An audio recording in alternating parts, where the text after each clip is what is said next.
En Allemagne, ce 8 mai est aussi une journée du souvenir, journée évidemment singulière. Elle n'est pas fériée, sauf cette année à Berlin, où les autorités locales, comme elles l'ont fait d'ailleurs il y a 5 ans pour le 75e anniversaire de la capitulation, ont voulu, je cite, sensibiliser au fait que vivre en paix n'est jamais acquis.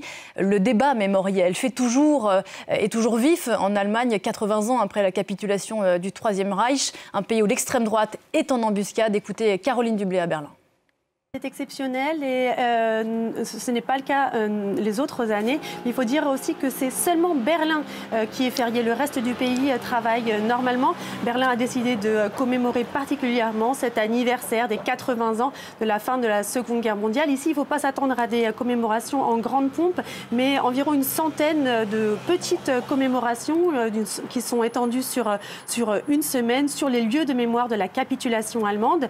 Berlin a été libéré, je vous le rappelle, par l'Union soviétique, ce qui a mené à la signature du traité de capitulation dans la nuit du 8 au 9 mai, ici à Karlshorst, aux portes de Berlin, sonnant ainsi la fin de la Seconde Guerre mondiale. Un moment fort attendu aujourd'hui sera une messe œcuménique à 10 h à l'église du Souvenir en présence du président Frank-Walter Steinmeier.